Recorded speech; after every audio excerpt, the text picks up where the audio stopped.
We are creeping up, getting closer and closer to the official trailer drop for Grand Theft Auto 6. It feels so good to say that and know that it's 100% happening. And for once, I'm not speculating. I'm not going off rumors or leaks. I'm going off what Rockstar straight up told us. Everybody knows. We know they confirmed earlier this month that they're planning on showing off the trailer for the new Grand Theft Auto game in early December. That's just a few weeks away from the time I'm making this video, and the hype around this simple confirmation has been ridiculous. Now, we don't know if that's going to be a teaser trailer, just a logo trailer, or a full-on blown-out trailer. We'll have to wait and see, but it doesn't matter. It's about to be real. The tweet confirming the trailer, just a text tweet, has been viewed over 173 million times in less than 2 weeks. Currently has over 1.5 million likes, making it one of the most liked gaming tweets in the history of the platform.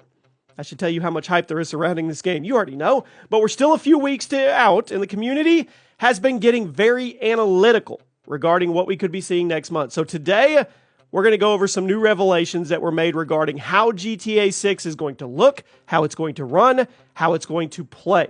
You let me know if you're ready. Drop a like and let's get into the news. A recent thread started getting a lot of attention on the GTA subreddit. It raised some very interesting points. There's been a lot of talk about whether or not Rockstar is actually going to be able to push the graphics of their next game much further than what was already accomplished in Red Dead Redemption 2. Or are they just mainly going to be focusing on things like NPC behavior and game stability? Because let's be real, Red Dead Redemption 2 looks incredible. And on the surface, it doesn't really look like there's much more that can be done with a new Rockstar game in terms of graphical quality. How do you take a game that already looks pretty much lifelike and make it better? Well, that's where the information in this thread comes in. Before we move on, guys, if you get anything from G2A, use code CHAOS. Get yourself some cash back. The link is at the top of the description, whether you're shopping for Steam codes, gift cards, new PC games, whatever it is. Now, a member of the GTA 6 subreddit opened a massive thread by saying they are not an insider, but they are a software engineer. And they're very experienced in maximizing the performance of software, and they want to go into extreme detail as to why they believe the graphical leap between RDR2 and GTA 6 will be even a great leap than what we saw between GTA 5 and Red Dead 2. I'm skeptical. We'll see. I won't copy-paste the entire thread, but I'm going to break down their main technical reasons for the statement, and I will let you guys debate this in the comments. And also, random thought, how many of you own Take-Two Interactive stock right now? I want to know in the comments. How much of it do you own, if you don't mind me asking? I mean, I think it's almost at $155 a share. It jumped over $10 since the announcement. What's going to happen the day the trailer drops? I'm just curious. Okay. The OP starts by talking about the CPU power of the PS5 and the Xbox Series consoles, and how they're a pretty huge leap from what was loaded into the PS4 and the Xbox One. Allows them to handle many more simultaneous tasks. That's crucial for parallel processing. Now, the 9th generation consoles also have a much better GPU capability, memory speeds, bandwidth. It allows for rendering detailed graphics much quicker than before, and at a much more detailed rate. It allows for more detailed AI and physics. We already know how much of a difference the introduction of SSDs to console gaming has made. So thankfully, GTA 6 likely won't have the multi-minute load screens of previous Rockstar games, but it actually goes a lot deeper than that. The PS5 and the Xbox Series X feature hardware-accelerated ray tracing and variable rate shading. It allows the hardware to get much more detail with the lighting and the shading without putting too much weight on the system. And that variable rate shading can actually help with the game's performance while utilizing all those crazy effects. Basically, Rockstar made some amazing-looking games on the PS4 and the Xbox One, and the simple fact that they are now developing for the PS5 and the Xbox Series is going to allow them to fine-tune practically every visual aspect of their games to an insane degree. Rockstar's engine is a work of art, and when it comes to rendering incredible visuals, it's easy to forget the last time they released a game was 2018. I mean, almost 6 years ago. 5 years ago, and that game was developed for consoles released over a decade ago.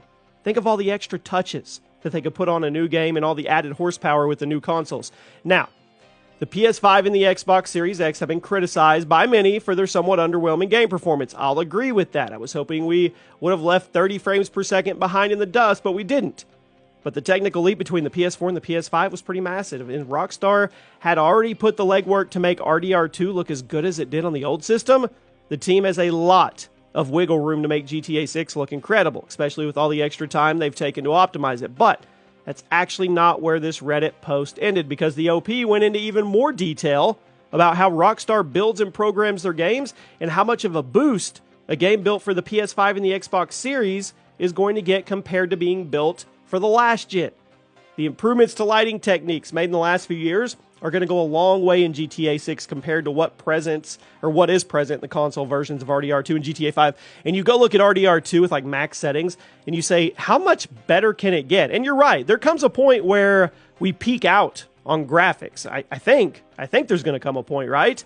You might not realize it, but there's been a ton of advancements made to the way game developers program in-game lighting over the last 5 to 6 years. And so again, it's easy to forget that a game as beautiful as RDR2 was made before a lot of those new techniques were commonplace.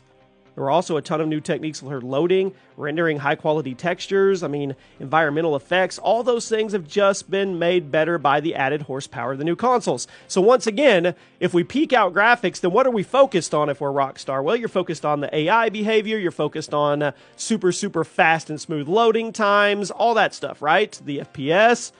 Another huge factor is going to be, it's going to be unique to GTA, is all the advancements Rockstar reportedly made with their AI behind the scenes. We talked about this in a video. You don't really think about AI when you think about a game's graphics, and admittedly, AI has nothing to do with the visuals, but it has a ton to do with the immersion of the game. A lot of reports have been coming out about patents filed by Rockstar and Take-Two that reveal just how detailed the NPC AI will be in GTA 6, and how it's going to make every character that you see around the map feel much more lifelike and immersive, and that's going to go a long way immersing you into this world like you weren't going to be immersed anyway. The fact that the new consoles can handle so much information so fast over the PS4 and the Xbox One means Rockstar has a lot more space to work with, and they can program a ton of additional possible interactions for you to have with everybody you see. And all those NPCs can be loaded with more animations, possible actions, things they do, emotions while they wander around the map, goals they have, aspirations in life, who knows? The post concluded with the OP basically saying the three main factors contributing to the graphical jump that we will see in this game is the technology available to them, the development resources that Take-Two is footing the bill for, and their track record. Remember, Take-Two is reportedly putting over $1 billion into the game because they know no matter how expensive it gets, they're going to make money. That's a really special spot to be in. It's a rare spot. Now, I do want to be cynical for a minute and talk about a rather hot topic that you may have been thinking about throughout this video. How is all this going to impact the gameplay? Rockstar will surely deliver one of the most immersive and beautiful games we've ever seen, right? But how's the game going to play? RDR2, for all its amazing technical achievements, was heavily criticized by many longtime Rockstar fans for being repetitive in that simple mission design. When you go back and look at the classic Rockstar open world games like GTA 3 and Vice City, there was a lot to do. There was a lot of creativity on display in the level design, but when you compare that to GTA 5 and RDR2, it's impossible to deny that things have gotten a lot simpler. Some fans are worried that Rockstar is compromising gameplay creativity for the sake of technical accomplishments. I don't think that's the case, but people have been talking. Now remember, the massive Rockstar leaks showed us in-development builds of GTA 6. People are still analyzing that old build of the game and revealing more gameplay details, and frankly, this is it's looking like the deepest gameplay system Rockstar's ever had. They're not just making the most impressive visuals and open world we've probably ever seen, they're also making the gameplay way more engaging than anything I've ever experienced. There are more movement options than ever before. The gunplay seems to be deeper. The cop AI is reportedly being totally reworked to be more realistic and difficult to go up against, and it really bodes well for the rest of the game. I guess we don't know yet just how the missions are going to play out, but I'm hoping Rockstar has been listening to the community over the last few years and they decide to make the single-player missions in GTA 6 more like what is available in GTA 3 rather than RDR2. I know people love RDR2. I do too. But I would really like to see GTA 6's world put to good use. Give the player more options. Give them more freedom. Give us multiple ways to approach situations. Make the map more engaging so we can feel like we're having an impact on the game and how it's playing out instead of just following linear on-the-rails instructions. There you go, my friends. We're almost there. The countdown has started, and we're going to start getting a lot of answers. Let me know your thoughts, and I'll see you soon.